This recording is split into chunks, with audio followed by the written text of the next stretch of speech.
Vamos meditar hoje na sua palavra, em Josué 4.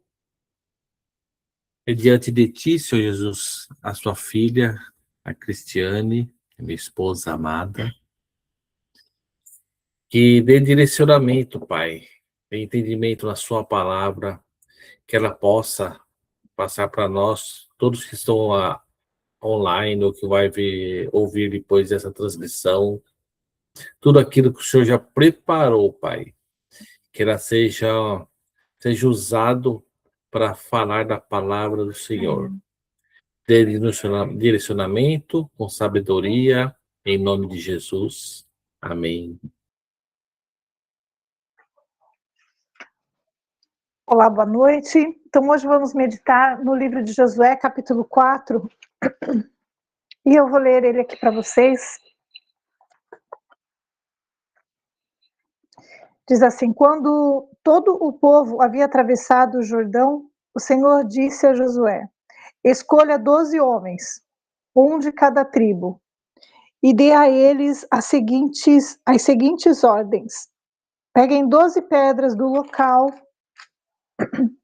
onde os sacerdotes estão parados no meio do rio, levem as pedras com vocês e amontoem-nas no lugar onde vão acampar esta noite. Então Josué convocou os 12 homens que havia escolhido, um de cada tribo de Israel, e lhes disse: vão até o meio do Jordão, à frente da arca do Senhor, seu Deus. Cada um de vocês pegue uma pedra e carregue-a sobre o ombro. Serão 12 pedras no total, uma para cada tribo de Israel.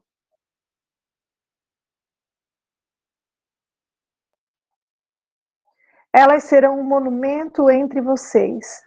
No futuro, seus filhos perguntarão: o que significam estas pedras? E vocês dirão: elas servem para nos lembrar do Rio Jordão, nos lembrar que o Rio Jordão parou de correr quando a arca da aliança do Senhor passou por ele. Essas pedras serão uma recordação no meio dos israelitas para sempre. Assim os israelitas fizeram como Josué havia ordenado.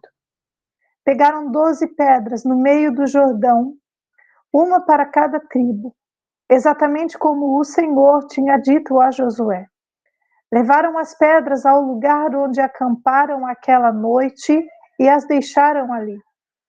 Josué também ergueu um monumento com 12 pedras no meio do Jordão, no lugar onde haviam parado os sacerdotes que levavam a arca da aliança.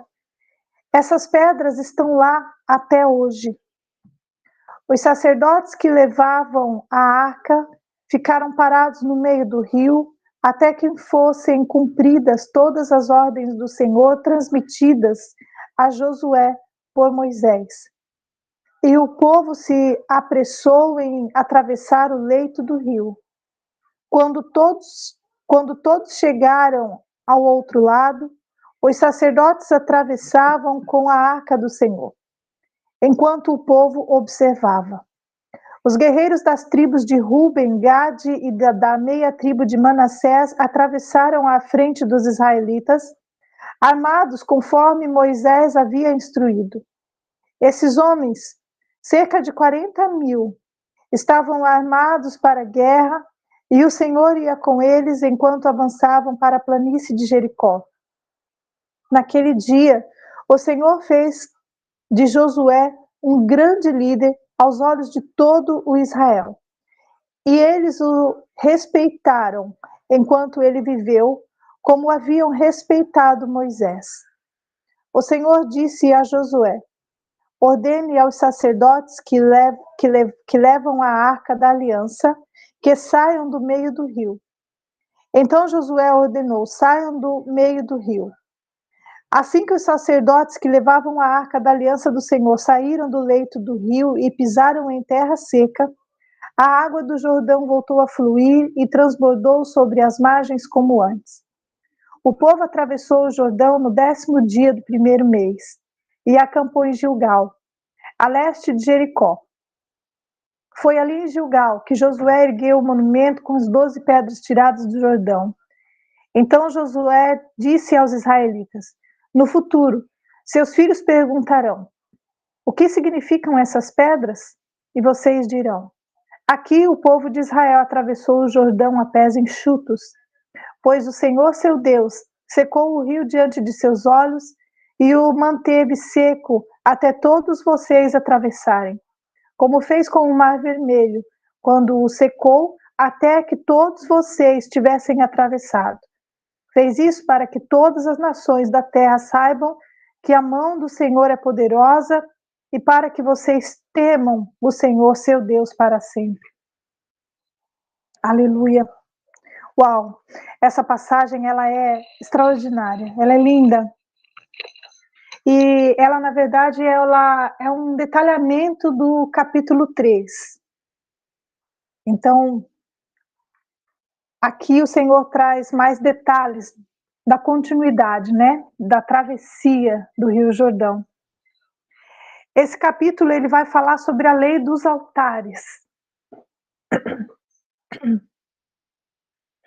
Do verso 1 ao verso 3, a Bíblia fala sobre o altar, né? Sobre a transformação, sobre o avanço.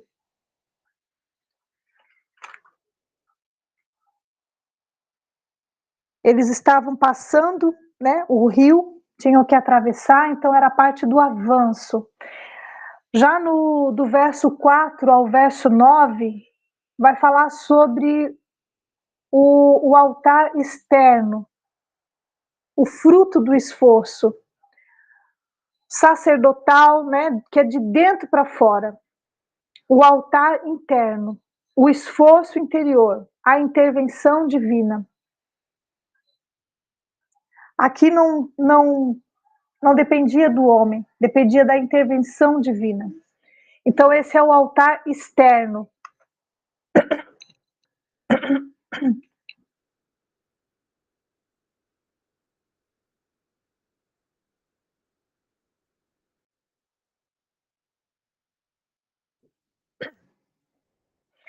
Perdão, a garganta está arranhando hoje.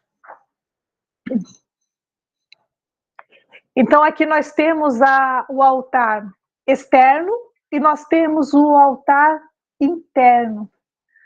Porque a parte do esforço interior, né, que é a intervenção divina. Depois que as águas do Rio Jordão elas voltaram para o seu curso natural, ninguém mais sabia daquelas pedras que estavam ali. Então, quando foi colocada aquelas 12 pedras ali no meio do Rio Jordão, ali representa um altar interno, ou seja, é a intimidade, é a parte que ninguém está vendo. A parte do altar que foi construída do lado de fora, nas margens, é sim o memorial. Então aqui o Senhor traz a referência desses dois altares, o interno e o externo. E nesse altar interno fala sobre o esforço interior, sobre a intervenção divina, né? Porque ninguém mais saberia que aquelas pedras estavam ali. Não tem como a gente saber que tem aquele altar ali no meio do Rio Jordão. Ele está coberto, está submerso pelas águas. Então é a parte que ninguém está vendo. A chave da mudança, então, aqui são esses dois altares. Nós temos as 12 pedras, que são as naufragadas, né? 12 pedras naufragadas, que é que estão no fundo do mar, e temos as 12 pedras que estão emergidas, que são aquelas que foram colocadas nas margens do rio.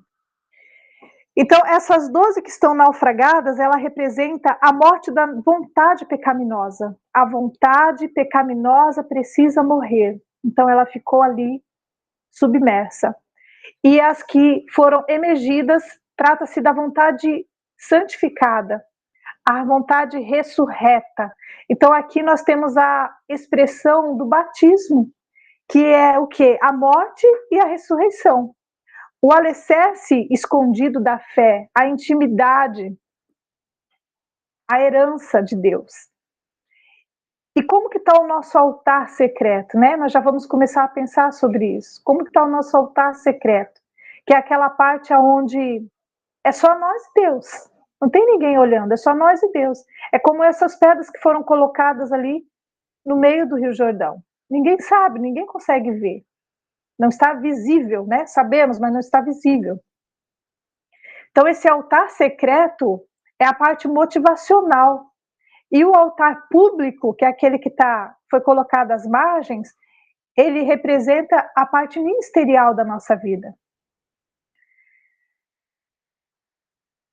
É como a gente tem sido ministrado, né, gente? Faz tempo que a gente está sendo ministrado ali em Mateus 6,6, não é verdade? Faz dias que o Senhor está falando com a gente em Mateus 6,6. E sabe o que isso significa? O nosso seminário do quarto. É o seminário do nosso quarto. Como que tá? Mateus 6,6. Tu, porém, quando orares, entra no teu quarto, fechada a porta, orarás a teu pai, que está em secreto.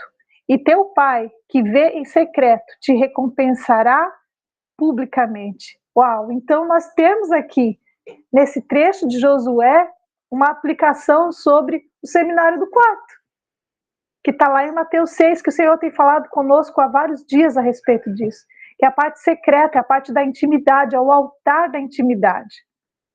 Na prática, o devocional secreto, né? Primeiro Deus faz em nós e depois ele vai fazer através de nós. Davi, antes da vitória pública dele, né, contra o gigante Golias, secretamente ele venceu o leão, venceu o urso, ele estava cuidando das ovelhas no secreto. E o poder não vai estar na gente, o poder vai estar na nossa vida secreta com Deus. Então, quando nós temos essa prática desses dois altares, do seminário do quarto, que vamos chamar assim, é o poder do Senhor sendo manifestado através da nossa vida, é a nossa intimidade, é o nosso secreto, é o nosso devocional, é a parte que ninguém está vendo, é só nós e o Senhor, é como essas 12 pedras que foram colocadas como memorial ali. E aqui nós temos nesse capítulo os princípios para a construção de um altar. Como que eu vou construir um altar? Nós somos o altar santificado do Senhor, nós somos o altar, nós somos a casa, a morada do Senhor Jesus. Mas esse capítulo ele traz para nós os princípios para a construção desse altar. Ele traz falando primeiramente sobre a singularidade, né? Deus nos criou únicos. Esse trecho está lá em Josué 8, verso 31. Diz assim: seguiu as ordens que Moisés, servo do Senhor, havia escrito no livro da lei. Façam um altar de pedras inteiras, em sua forma natural, que não tenham sido trabalhadas com ferragens de ferro. Sobre o altar, apresentaram ao Senhor holocaustos e ofertas de comunhão. Então, nós somos esse altar, é a singularidade. Quando a gente fere o princípio da singularidade, a gente quebra a inteireza, a gente quebra o propósito divino. A gente vai prejudicar a edificação do corpo de Cristo, quando a gente quebra esse princípio. É como a gente pensar ali na construção da Torre de Babel. Todo mundo conhece a história da Torre de Babel. E ela foi construída com tijolos, né? Então, tijolos. E esse altar colocado no meio do Rio Jordão, esse altar foi construído com pedras naturais. Então, a Torre de Babel versus o altar. Tijolos. Vamos pensar em tijolos, vamos pensar em massificação, né? Aquela coisa ministerial pesada, né? A parte do ser humano é totalmente anulada ali, porque tem que seguir aquele padrão, é uma coisa maçante. E nós temos o altar, que ele é construído com pedras inteiras, sem ferro, sem ferragem. Então ele não tem essa questão da liderança autoritária, não vai ter essa questão dos traumas, ele vai ter um respeito com a nossa singularidade, porque nós somos únicos, nenhum é igual ao outro. Cada um tem um chamado diferente. E a torre ela vai trazer o quê? A cultura do controle humano. E já o altar vai trazer a cultura divina da entrega e da adoração. Um outro princípio é a diversidade. Nós temos ali, falando em 1 Coríntios 12, 4, 7, não vou ler aqui esse trecho, mas vocês podem ler depois, que vai falar sobre os dons e talentos. Ou seja, é sobre a diversidade de ministérios. Nenhum dom é igual ao outro. E um complementa o outro. E daí nós já entramos no próximo princípio, que é o da unidade, que é estar no lugar, né? Ou seja, respeitar as diferenças e entender o momento espiritual de cada pessoa. A gente precisa começar a entender como que um vai complementar o outro para um propósito maior. Não temos que tentar ser iguais uns aos outros, porque senão a gente entra no princípio da Torre de Babel. Entra no princípio dos tijolos, todos iguais, mas amassados, né? Então, aqui nós temos a questão da unidade, que temos que ter o respeito de cada pessoa. Cada um vai ter o seu dom, e um vai complementar o outro. Tudo isso é para que tenha o propósito maior seja alcançado, né? O nosso Senhor Jesus. Então, isso é sacrificial. Isso custa caro. Isso mesmo, se todos fossem mão, a gente ficaria sem braço. Exatamente. E isso é sacrificial, isso custa caro, porque a gente vê as pessoas, e é natural do ser humano querer ser igual a todo mundo, querer ser igual ao dom que um tem, querer ter o mesmo dom que o outro, mas ninguém sabe aquilo que é tratado, é cultivado internamente, no secreto, no altar secreto, naquilo que está imerso. Então, para a gente ter unidade, a gente precisa ter humildade. Senão, a gente vai começar a ferir o princípio do altar. E aí a gente vai corromper o espírito da verdadeira adoração. Um outro princípio que a gente tem aqui é do posicionamento. Né? A palavra fala assento dos pés. Então, o altar, ele é um lugar firme. Ele é feito de pedras e a estrutura de caráter, a decisão de termos uma aliança com Deus.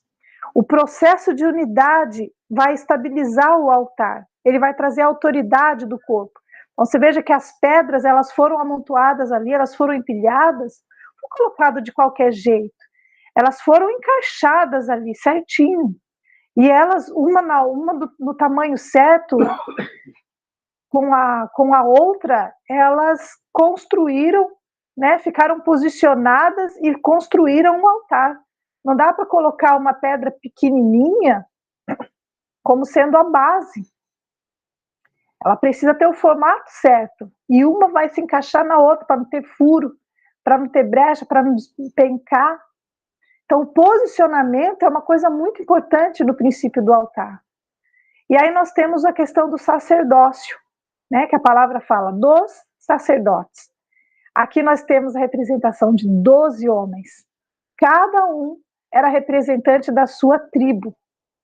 Nós temos o que aqui? A capacidade intercessória. Gente, essa parte é muito chave nesse capítulo, né? A parte do sacerdócio, a parte da gente ter a capacidade de interceder, de representar, quando a gente se coloca em favor de outras pessoas. Isso tem muito a ver com o nosso ministério, se colocar em favor de outras pessoas. Porque todo sumo sacerdote, a palavra está escrita lá, olha, eu anotei aqui, Hebreus capítulo 5, verso 1 a 2. Porque todo sumo sacerdote, sendo tomado dentre os homens, é constituído nas coisas concernentes a Deus, a favor do homem, para oferecer tanto dons como sacrifícios pelos pecados, e é capaz de condoer-se dos ignorantes e dos que erram, pois também ele mesmo está rodeado de fraquezas. Veja esse detalhe. Ele mesmo está rodeado de fraquezas. Não significa que uma pessoa que está intercedendo seja perfeita. Ela é rodeada de falhas, mas o posicionamento de se colocar em clamor em favor de outras pessoas, isso constitui o altar, faz parte da construção do altar.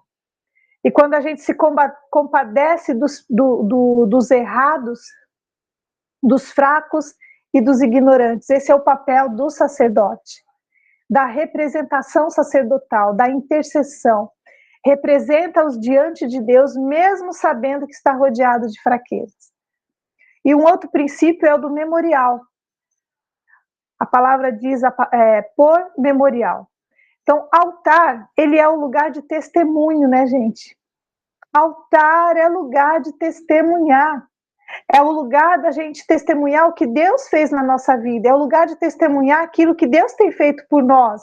Não é para a gente pegar e esconder o que Deus fez. Altar é um lugar memorial, um lugar de testemunhos. O que Deus fez por nós, por causa da nossa vida secreta com Ele. Então, primeiro a gente teve uma vida secreta com Deus, primeiro a gente entrou num lugar de arrependimento, primeiro Ele tratou a gente no secreto, lá na parte, lá no meio do Rio Jordão, na parte imersa, e depois a parte que veio externa, a parte do memorial. Esse é o testemunho do que Deus fez por nós, e isso precisa ser dito, precisa ser anunciado, o que Deus fez em nossa vida. Está no verso 6 e no verso 7. Altar externo é o testemunho que damos acerca de Deus sobre o que Ele fez em nossas vidas. Além da gente produzir uma herança, a gente estabelece um legado. Quando a gente fala de herança, a gente está falando daquilo que a gente vai deixar para os nossos filhos. E quando a gente fala de legado, a gente está falando daquilo que deixamos em nossos filhos. Então, há uma diferença. Herança é para os filhos, legado é nos filhos.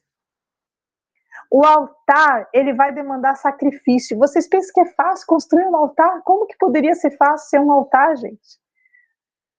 Construir um altar demanda muito sacrifício, é difícil, é doído.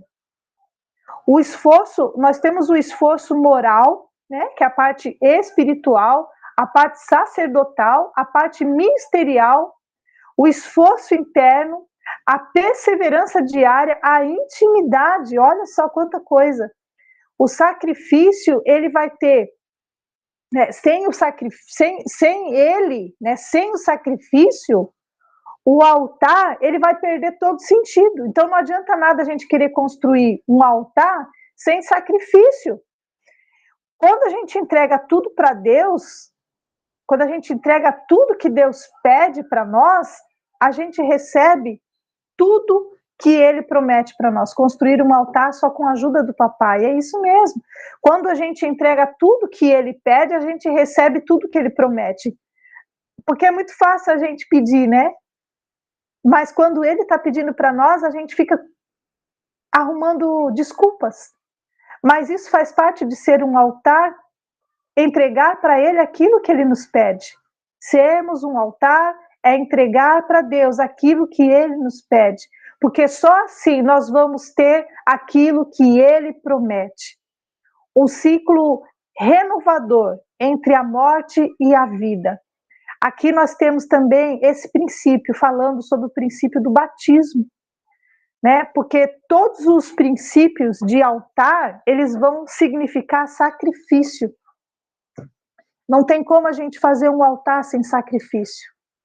Não existe na palavra de Deus altar sem sacrifício. Todos os altares têm sacrifício. E quando nós pensamos nesse capítulo 4, existem uma infinidade de coisas aqui para a gente estudar nesse capítulo 4. Muitas coisas, mas nosso tempo não dá para a gente falar sobre tudo. Então, nós vamos fechar aqui, vamos ficar só nos princípios do altar, né? De sermos um altar para Cristo. Porque nós temos, então, a parte do sacrifício, a parte do esforço, o memorial, o posicionamento a unidade, o sacerdócio, a construção do altar, aliás, a singularidade e a diversidade, que são as 12 pedras. Além de, claro, o nosso seminário do quarto. Então, hoje, a palavra de Deus nos ensina a construir um altar no secreto e testemunhar aquilo que está sendo feito em nossa vida publicamente. Aquilo que a gente faz na intimidade, o Senhor vai colocar como testemunho público. Mas não é para que a gente seja exaltado, é para que o nome do Senhor seja glorificado através da nossa vida. Tudo aquilo que nós fizemos, tudo aquilo que nós passamos, não é para ficar escondido, é para ser anunciado. Aquilo que nós somos tratados na nossa intimidade, ali na travessia do Jordão, aqui está falando sobre legado, né? Porque Josué ele tinha sido levantado como sucessor de Moisés, então o Senhor permitiu que ocorresse algo extraordinário, como a abertura do Mar Vermelho, né? O Senhor permitiu que, através de Josué, o Rio Jordão parasse o seu ciclo, interrompesse o ciclo temporariamente para que todos atravessassem ali em terra seca, e só através desse ato é que as pessoas, é que o povo começou a ver Josué com outros olhos, com respeito, como alguém que realmente ouvia a voz de Deus. E o Senhor precisou mostrar para o povo que o Senhor estava com Josué e que a promessa ainda estava de pé, que ele não tinha abandonado ninguém. A promessa estava de pé e ela ia se cumprir através de Josué. E o Senhor precisava permitir que eles vissem o rio parar, para que eles atravessassem. E ali tem muita simbologia aqui nesse capítulo, muita simbologia. Porque essas pedras, elas representam a nossa intimidade, aquilo que a gente faz no secreto. O sacerdócio, aqueles que estavam intercedendo pelo povo, eles estavam carregando a arca da aliança e eles ficaram parados no meio do Rio Jordão, aguardando que todos atravessassem. Depois eles tiveram que carregar a pedra no seu ombro, cada líder de cada tribo teve que carregar a pedra no seu ombro, para construir o altar, o memorial do lado de fora, onde todos podiam ver. Então não é uma coisa que é leve, é uma coisa que a pessoa precisa levar. Não é uma coisa assim que é do nada, ela precisa construir. A intimidade, ela precisa ser construída. E o memorial, ele foi feito para ser glorificado o nome do Senhor, e não o nosso nome. E essa é a palavra de hoje. Tenho muita coisa para falar sobre esse capítulo, mas infelizmente 30 minutos não dá. Precisaria de umas 3 horas para a gente estudar o capítulo 4 no mínimo. Amém? Glória a Deus. Vou abrir aqui se alguém quiser complementar.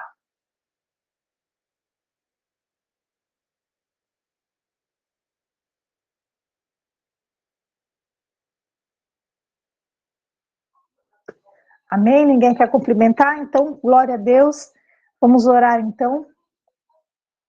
Senhor Jesus, eu te dou graças por essa palavra, por nos ensinar a construir um lugar de intimidade, nos ensinar, Senhor, a ir para o secreto, a ir para o nosso quarto, a falar contigo, a construir essa intimidade contigo, a glorificar o teu santo nome, Pai, em público, ser tratados no secreto, construir no secreto e glorificar a Ti em público.